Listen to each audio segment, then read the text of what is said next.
Hello, welcome to this tutorial. In this tutorial, you're going to learn how to host a static web application on AWS using S3 and CloudFront.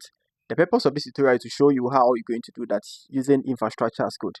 That is, you are going to provision all our resources using CloudFormation. Let's get right into it. Alright, so for the purpose of this tutorial, we have a simple CloudFormation template that we are going to use to deploy our resources. So let me just walk you guys through it. So in our CloudFormation template, if you are new to this and you don't know what CloudFormation is just an infrastructure as code tool that's owned by AWS that allows you to provision your resources on AWS cloud. So pretty much all the resources that you have to manually create using CloudFormation, you just create them through code and then you can reuse them anytime you want. So now to our CloudFormation template. This is just a simple template. Don't worry so much if you are new to CloudFormation. I'll just walk you through and then you'll be good to go. So in this code, we are just setting parameters. That is our bucket name. If you have domain and then you want to use it, we are setting them as domain. And then we are proceeding to provision our resources, creating S3 bucket and then setting up the necessary rules and the necessary policies. And then we are outputting certain information. So that's pretty much it on a high level. This is just creating our S3 bucket and then also provision our CloudFront distribution. So now let's go to AWS console. I'll do what to leave a link to this in a GitHub repo, so don't worry. So now AWS console. So now come to AWS and search for CloudFormation.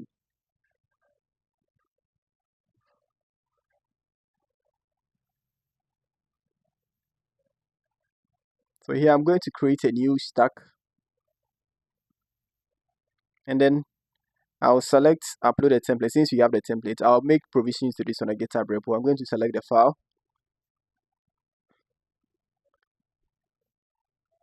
And then I'll click on next to fill the stack details. So now for the stack name, I'm going to call it static web app tutorial. And then here for this tutorial, I'm not going to connect any domain or anything of a sort to my website. So I'm just going to give the S3 bucket a name. So I just call my bucket.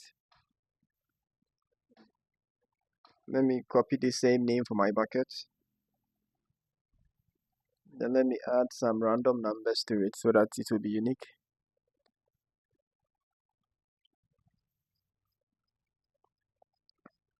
So I'll provision, click on next, and then I'll submit.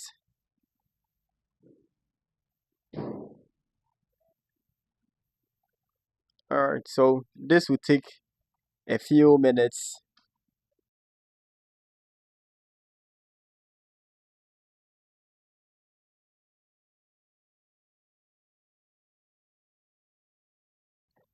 Yes, so now our stack is completed. I waited for some few minutes before it got completed. So what this did was to create a couple of things. So if I come to output, it created our bucket, and then it proceeded to create a CloudFront distro. And then this is the link or the actual link to access our website. So what I'll quickly do is to try and then search for the S3 bucket. So let me open S3, or you can search for S3. And then by doing that, I'll look for my bucket. So I'm going to upload a simple index.html into my S3 bucket. So if you look at the GitHub repo, you see this file. It's just a simple static web page which shows a certain website. So I'm just going to do that and then upload it.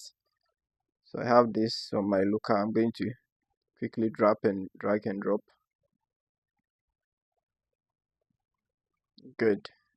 So now I have my index.html, and the beauty of this is what the CloudFront distribution did was to, the CloudFormation did was to provision everything, right? So it enables static web hosting, sets the necessary policies, the necessary permission, and virtually everything that we need.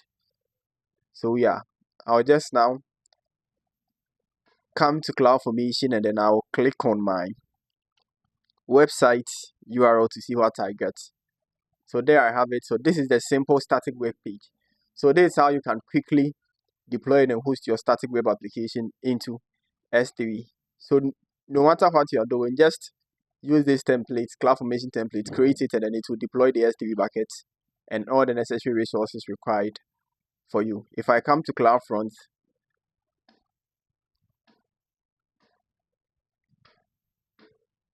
yeah, so you guys will see the distro. This is it, the first one that got created for a static web application, right? So this is it tutorial. So if you want to do it manually, what you can do is you can go into your code, that's your web application, make changes, and then you can update it. So let me do this.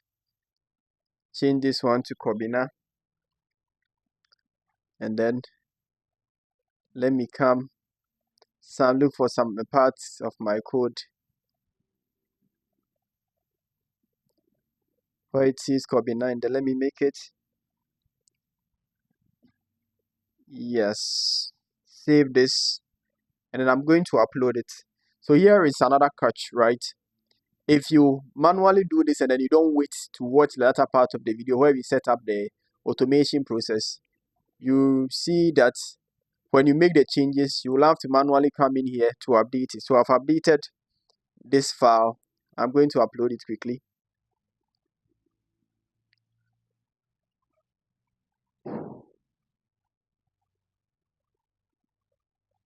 Now I can come back to my website, right? We went in and I changed this word to my middle name. So I'm coming back to this.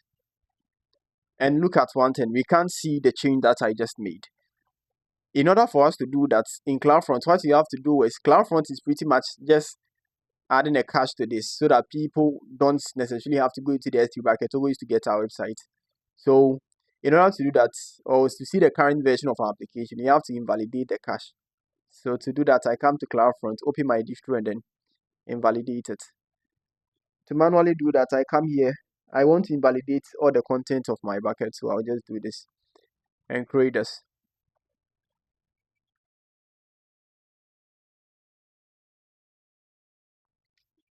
Alright, so now that is completed, let me come to my website and then refresh. And there we have it. We see the changes. Alright, so this is how you can quickly set this up.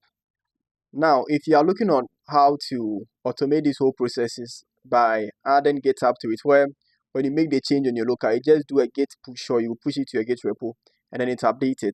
I have another video similar to this where I manually created the whole S3 bucket and stuff, and then latter part of that video I show you how to configure that. Kindly do or to check it out, and then it's going to really help you. Thank you so much for watching, and then see you in the next video. If you are yet to subscribe, kindly don't forget to subscribe to our channel.